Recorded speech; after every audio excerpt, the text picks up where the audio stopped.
if you truly love one another, you're going to get out of the combat zone and you're going to try to find some middle ground where you can accommodate as much of what your partner wants as you possibly can, and your partner's going to accommodate as much of what you want as they possibly can. And that means both of you are moving towards the middle, and you're going to narrow the gap of difference a whole lot more than you think you can.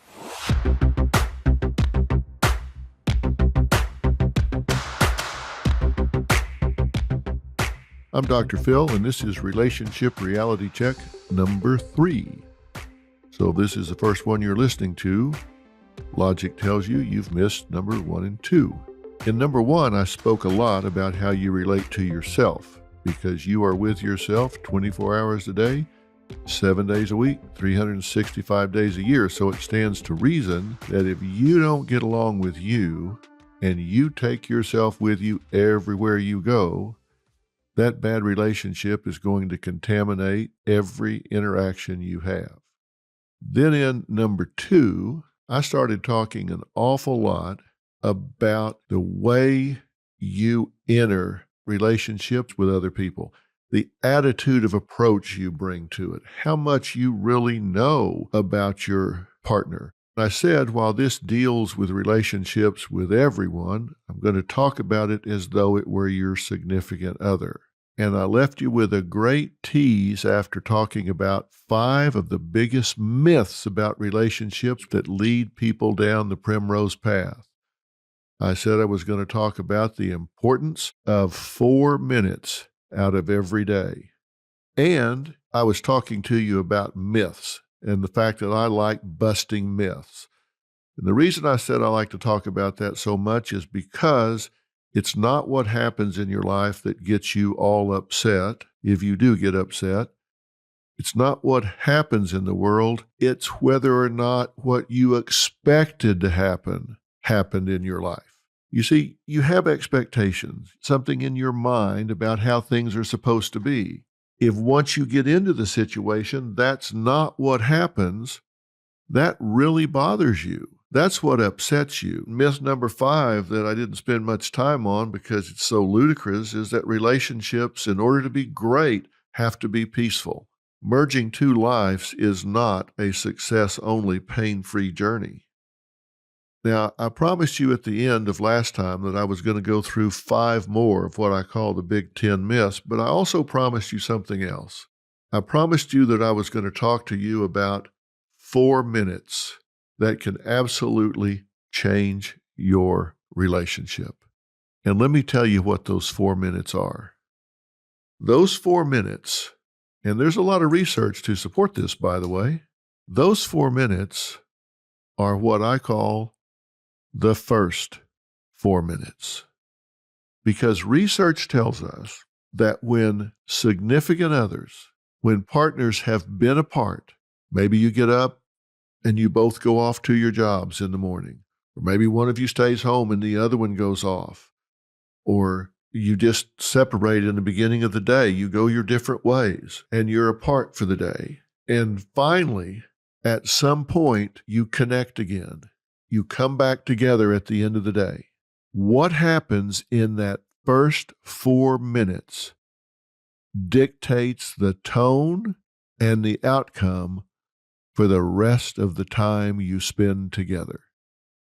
Let's say you've both gone off to work and you get home about 5:30 or 6 in the evening, and you come in the door and one of you is standing there with a handful of bills that you picked up in the mailbox after you pulled the car in. And you walk in and you put them down on the kitchen table, and the first thing you say to your partner is, "Can you believe all of these bills? Look at this credit card bill. It's as thick as the phone book. What is the deal here?" You have immediately set this up as a crisis situation. You've immediately elicited defensiveness from your partner. Or maybe you got a call at work about Billy at school, and Billy at school has been really disruptive, gotten in trouble, academics are slipping. They've called to tell you how poorly Billy is doing, and you're upset about it. So you walk in and your husband's standing there and you say, "Well, Billy's done it now. I got a call from the school and blah, blah, blah, blah, blah. Okay, you've immediately defined this as a problem-oriented interaction. That is going to set the tone for the entire rest of the evening. The first 4 minutes. And here's what I want you to do. I want you to make a decision that no matter what has happened, I don't care if you came out of work and your car was totaled because a back-end loader dumped a telephone pole on top of it and your car is destroyed. Those first 4 minutes should be about each other. Those first 4 minutes should be devoted to something positive.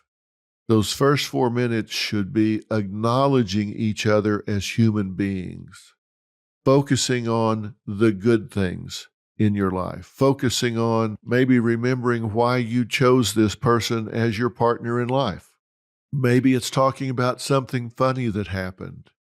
Maybe it's talking about something exciting that you have been planning a vacation together and you got some information today you want to share. Maybe it's a really fun story about a couple that's a friend of yours, something that the two of you can have a good laugh about.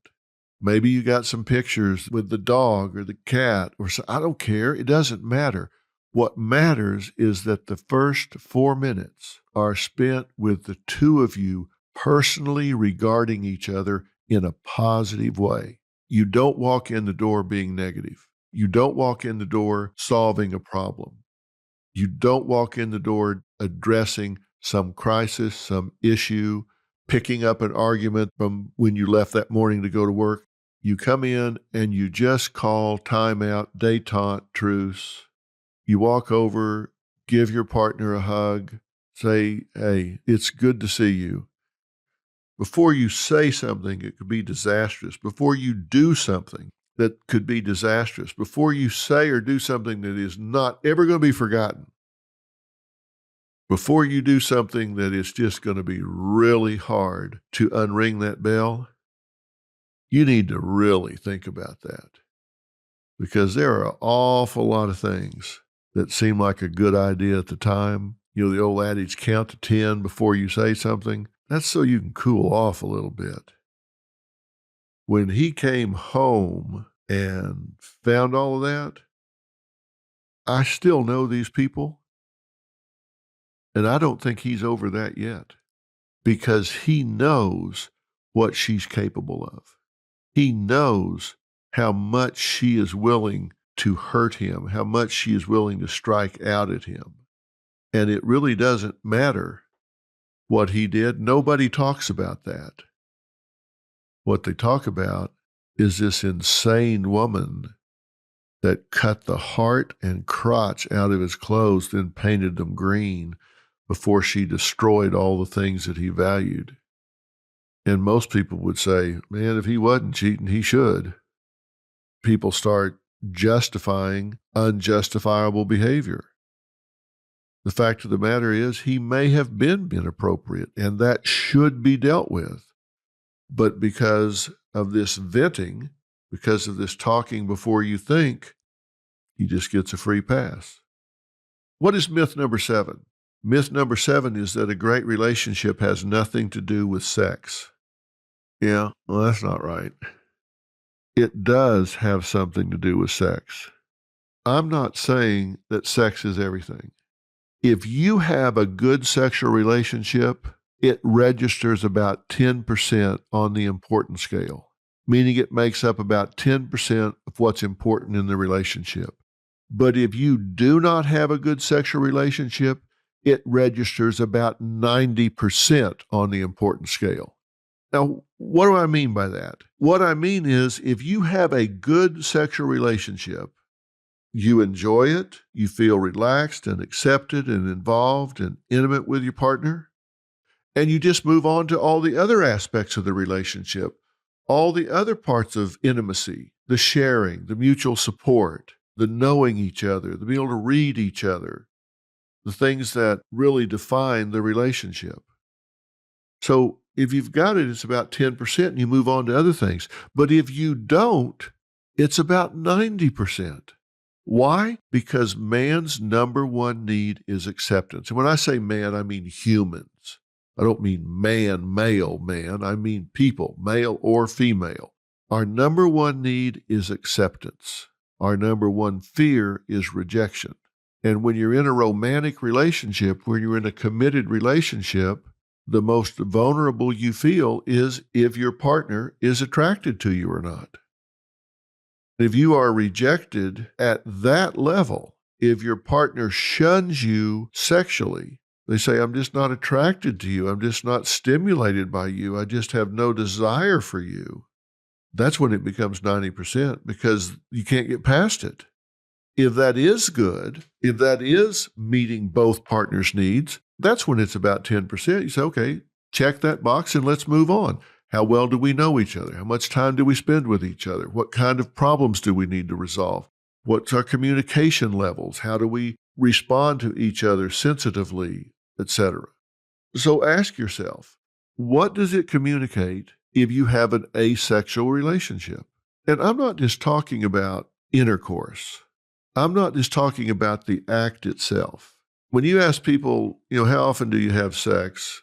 Give a survey, you ask people, they're going to lie. If they say 4 times a week, it's 2. If they say 2, it's 1. For some reason, everybody feels the need to exaggerate that. But here's what I believe, and here's what I've observed. There's a difference between men and women when it comes to the sex act, and I can tell you that there's a real disconnect here. The time from the initiation of the sex acts to satisfaction for men is about somewhere between 4 and 6 minutes. For women, it's about 15 to 20 minutes. Now, what does that tell you? That tells you that there's a disconnect there. Somebody's getting their needs met and somebody's not, unless there's real good communication going on. So somebody will say, how long does it take to have sex? They say, well, he says 4 to 6 minutes. She says 15 or 20. Here's what I say. I say it takes about 2 days, and I'll tell you why I say that. In the real world, in real relationships, having sex on a Wednesday night may start Monday afternoon or Tuesday morning because you're going through your week, you're busy buzzing around. Let's say Tuesday morning, you're both getting ready to leave, and you just take a little extra time, that kiss goodbye is just a little bit longer. That hug is just a little more personal and a little less hurried. When you get home that night and you're having dinner, maybe there's a little more physical contact in the kitchen. Maybe there's a little more eye contact, a little more interplay. Then the next morning, again, there's now actually a little flirtatiousness going on. There's maybe a call during the day. Then it comes time for dinner that night. Maybe there's a little more interaction then. There's a little effort to maybe put the kids to bed with a little less chaos. It just starts ramping up where the priority list is shuffled. What was at the top of the priority list, which was kids, job, laundry, car, bill paying, all of a sudden, your relationship starts drifting to the top. You start regarding each other a little bit more. You start paying attention to each other a little bit more. So Wednesday night, when you go to bed, you do have relations. There's a right way and a wrong way to make your relationship great. That is simply not true. Everybody is different. Everybody knows there's no right or wrong way to be in a relationship. Maybe you're in a relationship where the mom stays at home and the dad works. Maybe you're in a relationship where the mom works and you have a stay-at-home dad. It really doesn't matter. There's not one right way to raise children. There's not a right way to relate to your in-laws, to handle disputes, to deal with anything. You do what works for you. And you know couples who conform to no known model of relationships, yet they're happy. My grandparents on my mother's side are a perfect example. They defied every relationship rule or model I have ever even heard about. These were two simple, uneducated, hardworking people that spent 60-plus years married, living together in a small West Texas town. We were like 5,000 people in this town, and my grandfather ran a freight warehouse. My grandmother took in ironing. She worked 7 days a week. They were dirt poor, salt of the earth. And I had a great opportunity to watch these two people because I spent summers there as a teenager. They probably didn't speak to each other more than 25 words a week. They did not sleep in the same room. Their only common interest was survival. But even then, I noticed that they did relate. No matter where we were or what we were doing, they always seemed to arrange things in such a way that they were physically close to each other. And in most cases, they were actually touching each other in some way. They had this huge dinner table in this giant old house, and even if it was just the two of them eating a meal, they would both sit on one little corner of the table as though they were both eating off the same TV tray. Now, they may not say 25 words to each other, but it's amazing to watch the two of them. He was 6'9" and she was 4'11". It was really comical to see them walking down the street. They're not somebody poets or songwriters would write about, but they were together for 60 years. And to come in and try to change them or get them to do things different would just completely be a waste of time. My attitude was, don't fix what ain't broke. You do what works for you. There's just not a right way or a wrong way to do it. Don't think because some book says you have to do it this way or some therapist says you have to do it this way. If it works for you, you're comfortable, you're happy, then do it. That ties into the last myth. Your relationship can become great only when you get your partner straightened out. You don't need me to say much to you about this. The only person you control is you. You don't need to fix your partner. You can't fix your partner. You're not going to fix your partner. The house you need to clean is your own. You can inspire your partner. You can encourage your partner. You can trigger your partner. And I'll promise you, by the end of us doing what we're going to be doing here, you will inspire your partner to behave and think and feel in different ways. But never think you can control them. You have enough trouble controlling yourself. What I want you to do is say, look, this is relationship reality check. And what I want to do is make sure that I'm being a good partner, that my heart is open, my mind is open, my arms are open. I'm doing everything I can. And if this relationship doesn't work, it won't be because I was rigid. It won't be because I was demanding and controlling and judgmental.